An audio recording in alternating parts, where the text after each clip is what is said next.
go ahead and get that. Oh, actually, I don't have all of the kills, so you're gonna have to give me a second because I need to bring that up. One moment, please.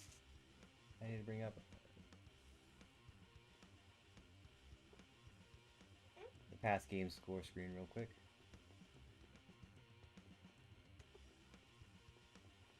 One minute as I load that up. And I'll break off and talk to you in a little bit. All right.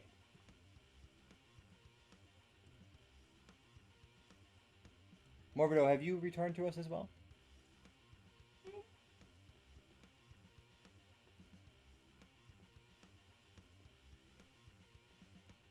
Take that as a no. And apparently I've been muted, so I've not been able to. You've not been able to hear me talking to you. I was wondering whether or not you were talking that entire time or not. Like, you've been awfully quiet. Awfully quiet, talking to the this. Yeah, I was just listening to you guys chatting about the upcoming tournament and the state of the meta and how this is going to be developing going forward. It's also interesting that everybody will be able to plan these, going into all of the best of best tournaments, is you'll be able to plan your fight accordingly because you know everybody's going to have one of two abilities. They're going to either have the high jump or they're going to have the Dragoon's favor, so you know, you kind of get an idea of how you want to take these engagements going into finding people. Yeah, and it's going to be very fun to watch it all develop as we were talking about. We have a little bit of a Krovac smack talk going on in the chat right now as Pink Teddy is threatening to snatch away the win at the last second. Hurry up! It'll be interesting because I know he's been holding out for the sorcerer to be able to qualify on that. Time for a ride. Teddy's already qualified. Monsters. Oh, that's right. He already qualified for warrior. Yep. So Teddy is someone as well. Along. Oh, I think we have a DC here. This is okay. Oh, no, there we go. Go back. Okay, managed to come back in time. I was a little worried for you there, Gwen. Running around in circles around the plaza is a very interesting option as the security officers are starting to swarm Gwen at this Time point. for a ride. There it goes.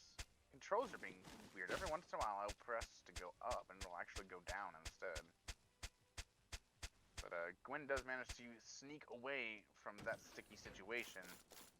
Very good idea to just Time for a ride. As we previously mentioned, there's a lot of mobs that can be clustered very, very closely together. So if you're not careful, you could get taken off guard and killed very quickly. Ooh, we're going to have an early fight, looks like, as Endless Pain and Pink Teddy have managed to find each other's footsteps nearby. Pink Teddy getting sights on Endless Pain first, who is retreating around the side of the wall, getting pushed back by the security officers. Pink Teddy jumping up into the air and landing some beautiful Descent Bane shots on the way down. Endless Pain retreating through the hotel to get away from Pink Teddy as much as possible, covering a door that Pink Teddy is not going to. Time for a ride. Constantly keep them guessing your next move, I believe the old adage says. Pink Teddy is inside the building. I think he's going in there to get some loot right now. Oh, no, he has popped back out of the wall right there. He climbed up to the second story. Endless Pain jumps down off of the roof. Pink Teddy opens fire with the Descent Bane and takes Endless Pain down to about 30% health. With it taking down lower, and down he goes. Pink Teddy is pink lethal.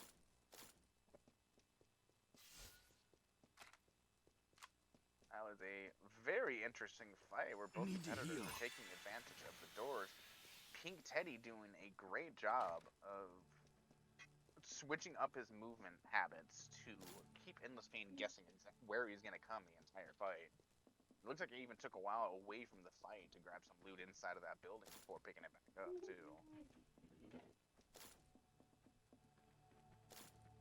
So sometimes when you're taking these fights, it's not all about being able to get the damage down. It's more about being able to outsmart your opponents, be able to think you're somewhere you're not going to be, or think you're going to do something you're not going to do. That's what when everybody talks about proper decision making, kind of high tense situations, that's what they're talking about. Dante is moving away from all of these jungle mobs. Very interesting choice to not just turn around and kill them. every single level is going to be extremely important going into these fights. And just searching around right now already, I noticed that the ring's starting to close in, and there's not a whole lot of levels on this herself at all. When has been revealed to Krovac as security officers in the plaza have opened fire on them once more as they return into the middle on their chocobo. So where did that chocobo go? I think their chocobo's gone. Their chocobo's gone. Running away on foot, Krovac starts peeking around the side of the building, not there's already left the building. Very smart to just go ahead and leave that situation after the security officer.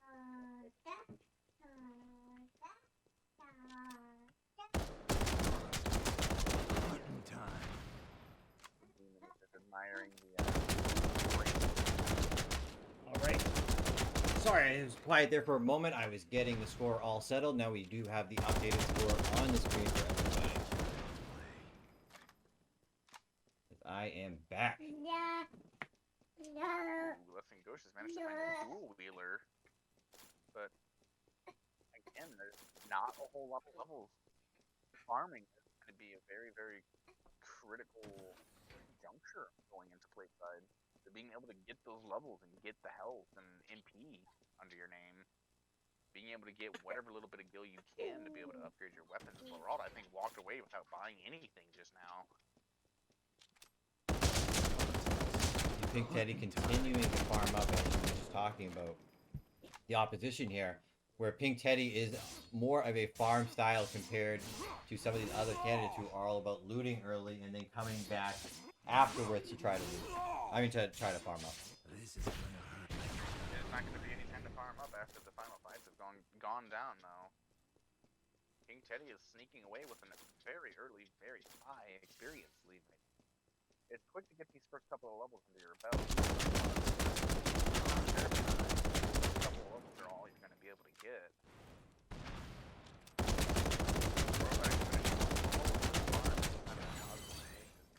Gone by twice now. Landed in this Let's area. go nuts. And then Don't ran keep me through without waiting. killing any of these mobs. Only grabbing loot. It's not something that's going to be able to get you very, very far. Every single level is going to be crucial for being able to survive. Gwynblading has taken position up on top of this roof right now. It's going to be an interesting one for Krovac to get to without jumping on top of. Gwynblading unfortunately falls down off of the roof, though, into a very vulnerable position. Let's move. Krovac hops off of their chocobo while it's stuck hidden around behind the wall, but too Time late. for a ride. Gwynblading has already retreated, found a bike, and has started driving away. My dog gets very scared whenever scary cat by your kennel. Very good movement there from Gwen being able to get away, but the chase is on as it turns around and the chocobo jumps over the top. Very hard to be able to grab bike spin attack on a chocobo that stamina. Any chocobo is going to be going up against a bike that keeps their stamina around. There's no point in using it to try and keep up. What is interesting though is the longer Krovac chases the losses of farming will get, it does pop off for killing jungle monsters in the form. Yeah, that is something you have to think about. Like, yeah, kills are important, but do you want to take as many kills in the early game when you're trying to farm up, or go on these long chases that might not result in kills? Yeah. You have to think about how you spend your time very, very wisely. Here, Dante is on top of a roof trying to find out trying to get a glimpse of anybody right now. I've actually taken the same position. Stay focused. Very nice person to sit on. But every second he spins up here. Sorry, I shouldn't say waste. Every second he spins up here, looking around for competitors, is a second he's not spending finding ammo and potions and getting experience to try and level up some more. And he's sitting only at 120 health. This is only 2 levels to his game right now. I mean, we saw Dante was very confident in the early game last time, so I mean, he already has arrow too with the Dragon's Favor, and arrow is a deadly combination. So maybe just gotta play off of skill rather than hoping that the level advantage will be the deciding factor. Krovac's here also retreating away from all the jungle farm, moving in very close to Pink Teddy. They have spotted each other as Pink Teddy makes his appearance known by hopping over that wall. Krovac's immediately opening fire, but I don't think managed to land a couple of did it was only on the chocobo. Pink Teddy hops off his chocobo and returns fire while Krovax pushes in close. Let's go. He's taking some damage though. I wonder what from. Oh, I think somebody is sniping. I just heard a rifle. Alright, Dante up high again. Let's go. Dante over there. I see him now. Yeah, so Pink Teddy is forced to leave this engagement as Pink Teddy lands a couple of really nice shots. Sitting up on that roof has paid off this time as he managed to force that engagement away. And wow. I mean, that's the other thing Dante's good at, taking the high ground and landing snipes. And there it is. But Krovax is going to pick up the loot. Pink Teddy stops for a second to open this chest and pick up some loot. And that second is all Dante needed to line up the headshot and take him down. That early level advantage that Teddy had gotten didn't end up to be enough as he didn't have enough health to survive the one shot, the executioner gamma headshot. Yeah, and here comes, is Dante going to get a second one here? Gets the body shot, does not get the follow-up though.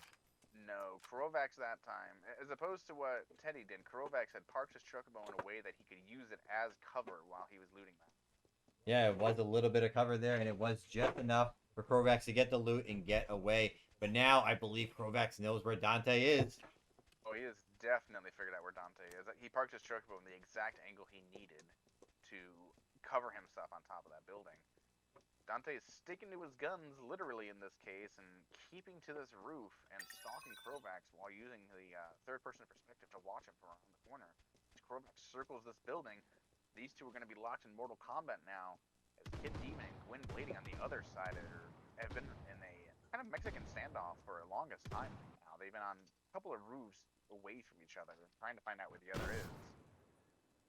Dante and Krovax taking a very interesting 7-story fight, though. Dante does jump down to try and pursue this engagement. Does not manage to land the... Oh, sorry, excuse me. Does manage to land the bio, I think. Yes. Didn't hit the follow-up shot, though. No, Krovax is poisoned, though, as he's using this science to try and keep himself a little bit of cover. A bio lands huge damage from that mantle animation that he was so keen on taking advantage of before. He was able to kill lifting those that same exact way last game. Ooh, pulls out the dual wheeler to return fire on the Dante, who has not managed to gaze. The poison has worn away, and Krovax has returned their health to the maximum value now. Amazing two high-end players here just come to a standstill as Dante rotates back around to take out Krovax's chocobo. Yes, and Gwyn Blading has been attracted to the fighting and started looting nearby as well. Probably trying to see if they can get a good line of sight, but that cutter right there, boxing him, or keeping it hard from getting done. Line of sight. Ooh, actually, as Dante moves around, Gwyn Blading might be line something up. Krovax and Dante have been watching Mortal Kombat for a long time now. Krovax is taking that same mantle, and Dante landing some huge damage, taking Krovax down to 50% once more. This is just like we saw in the last match. It's just them two bios and guns. Just bios and guns. Ooh, not managing to land a whole lot of damage. Those Krovax climbs up in front of Dante, who was getting ready to spear him, not able to take advantage of that. Krovax jumps up into the sky and starts retreating away, taking advantage of this little tiny lip here to gain a bit of a vertical stall. Oh, wow! Some quick thinking allowed him to dodge the poison from that bio right there. Dante gets... Oh, Dante didn't see the cutter.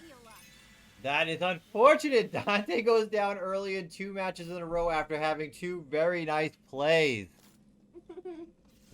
Oh, actually, all 3 games now. Map situational awareness for Dante right now is what is lacking, as he's not able to get into the later circles again. He's practicing his kill potential down, but watching the map and watching his surroundings is still... But it's still to be questioned as Kid Demon drops to very, very low health from that ambush from Krovax, hitting a huge Wraith shot and then swapping to the dual wheeler for some massive damage. Kid Demon's jump was cut off by that highway though, and he is stuck with a train of rock in a hard place. Does manage to land the bio onto Krovax. Oh, and actually, excuse me, did not manage to land the bio onto Krovax that time. And, oh, it did. I don't think he realized it. He did. Krovax's health is ticking down ever lower as Kid Demon has bought himself a few moments of respite. Krovax forced to retreat away and wait for that poison to wear away so he can get his health back. I was just about to say how Dante put down a beautiful melee combo again. Only managed to get the first 2 hits, but they pushed Krovax away. Krovax is able to rotate away, but the cutter gets the kill. That was. This is a very, very angry cutter. It was looking at Let's Kid heal Demon up. immediately after.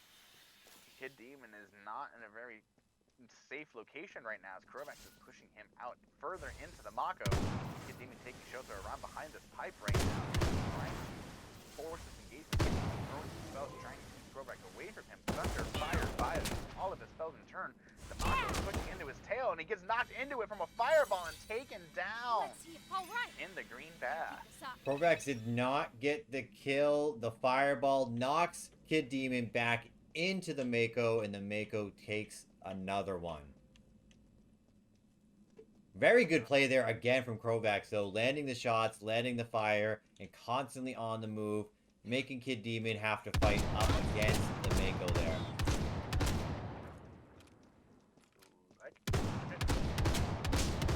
Very interesting. Blade is opted to take here. Got They him. realize that their gun is actually poking through the other side of the wall. Monsters.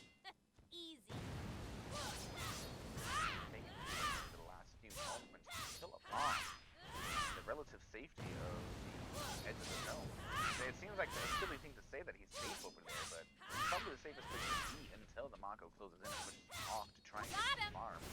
As the other candidates are going to be they're going to be instanced to want to go to the zone and wait for their competitors there. So as Krovax takes advantage of that opportunity to take care of a bomb, get one last level to his name, hopefully. And take a quick sweep of everybody's levels right now, see what it's like at the end. Gwyn Blading does have a 30 health deficit compared to the other two, and has 1 less mana bar as well compared to the others.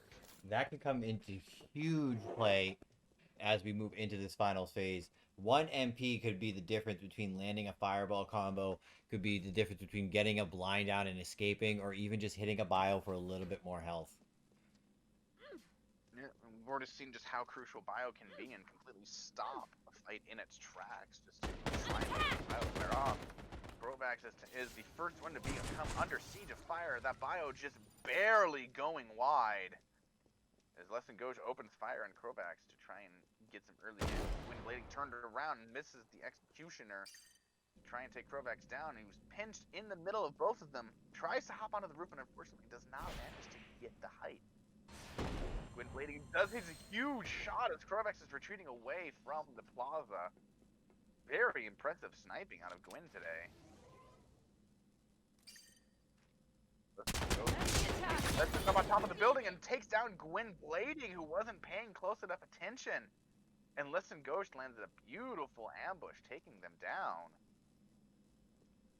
Ghost doing what Ghost needs to do, and that's find a spot in the high ground and get the shots down onto Gwen, who does not know that he is waiting up there with the dual wheeler. Listen Ghost playing to these rooftops wonderfully and watching Krovax from around the side of the building here, trying to decide how he wants to take this engagement next and take Krovax down, who jumps up onto the roof above. Listen Ghost uses his jump to chase up after him, but there's not going to be a whole lot of cover. This is the Dragoon dive. Krovax manages to land a shot as both of them open fire with the dual wheeler, dropping down to about equal levels of half health. With Krovax a slight health lead, Listen Ghost using a bio to cover his descent on the side of the building. He covered what little bit of health he can back. Opens fire with the dual wheeler, but gets knocked back by the fireball as Krovax returns with the wrath, getting poisoned by a very cleverly placed bio. Listen Ghost opening with the spear, does not manage to land the last couple of shots. Krovax has a little bit of health, and one more poke finishes it off. Listen Ghost winning game number 3. That was unreal! I love it! I loved it. Ghost just waited for the right moment over and over again, hides around the corner, lets the bio tick down on Krovax, and then lands the melee, and Krovax panics. Krovax is backing up with the gun like, I need to hit the shot, I need to hit the shot, and Ghost is like, no, I'm running at you with the spear, and gets the kill. Unreal, Oh, high-end God. gameplay, and I mean, Less Than Ghost taking a page out of both Dante and Krovax's book there, and using the high ground to the advantage.